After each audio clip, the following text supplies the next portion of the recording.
I don't see anyone else out there talking about this yet, so I'm gonna stick my neck out there and see what happens.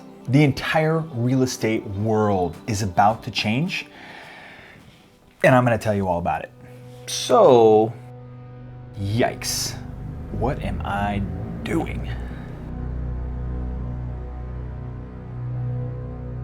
This is how the entire industry is getting paid. Now, recently I had a very direct conversation with a potential client, which is really why I'm bringing it up here now. I think it's really important. You know, anytime there's anything really important that needs to be done, it's very difficult to do.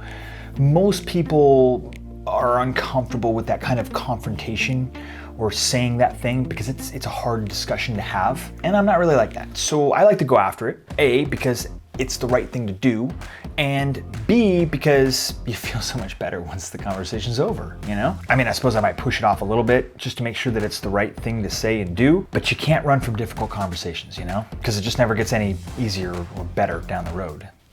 Let's have the conversation. Okay, what the heck am I even talking about? I'm talking about buyers and their contractual obligations to their agents. Quick tip, when you hire an agent to sell your house, you will be signing a contract with them and paying them a commission. But if you're buying a house, there is a contract that agents can have you sign that'll tie you to them, but most don't. Even we don't or didn't forever. We used to say that, you know, we were free to the buyer because ultimately we get paid by the selling side. I'll explain that in a sec. Look, often if you don't have an agent, you're starting your search, you're not sure who you're using, you walk into an open house, that agent at that open house, they might offer to show you some other homes that you might be interested in.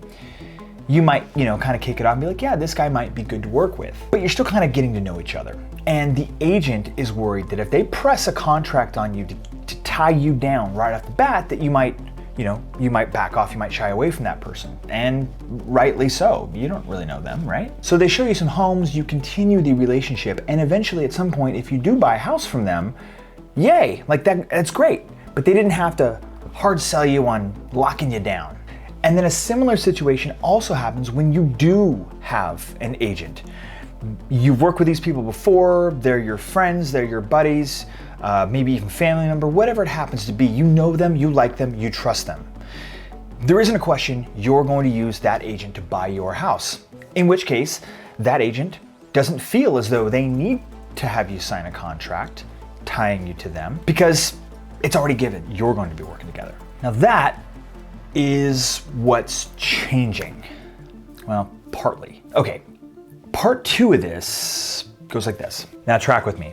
The way it used to work, when an agent gets hired to sell a house or put up the listing, put the house on the market, they take a listing fee. This is the commission. This is typically a percentage of the sale price that the seller is paying the listing agent to sell the house. Now what the listing agent does is they take a portion of that total listing commission, usually it's half, but not always, and they offer that to whichever agent ultimately brings them the buyer.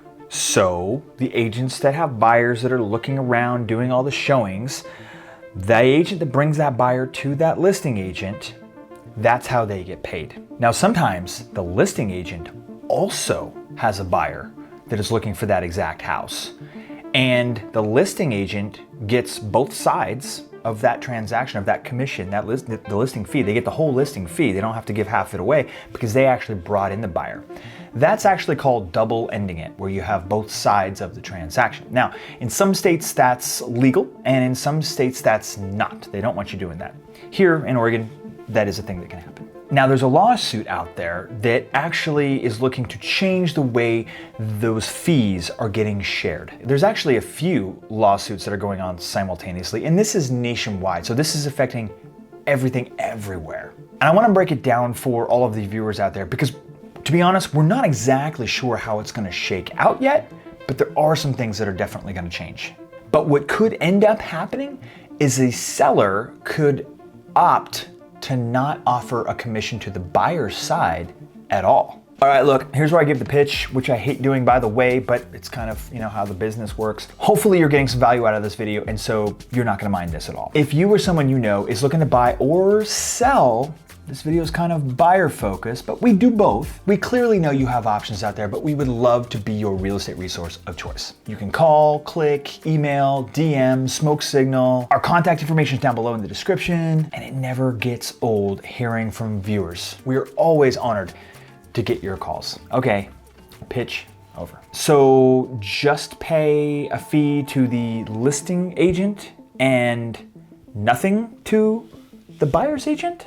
But then why would an agent bring a buyer to a house anyway if they're not getting paid? Good question. Will the buyer just go straight to the listing agent for the double ending? Well, maybe, but you wouldn't really be double ending because there's just one fee. Is there just one fee? I mean, representing two clients at the same time is actually technically double the liability in our industry, right?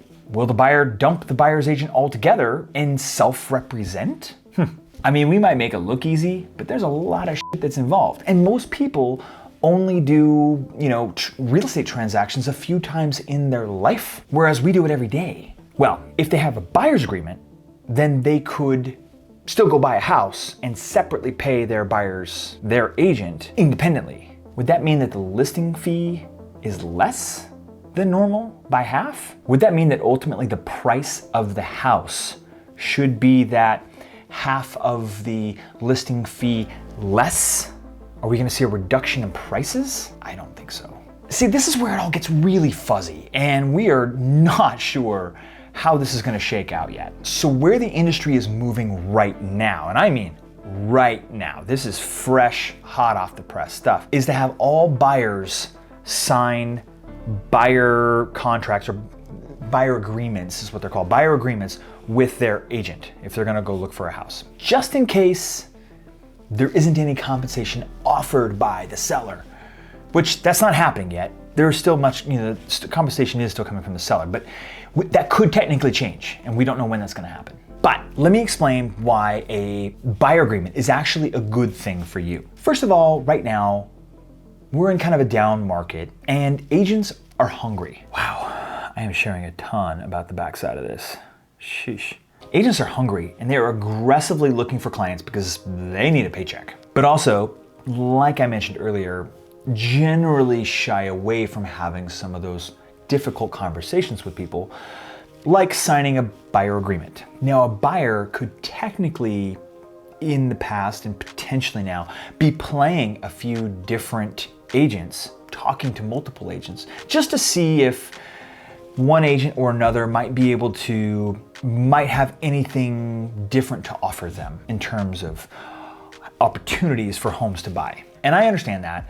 More eggs, more baskets, more opportunities. But let me explain right now that the best agents out there right now are not going to be played.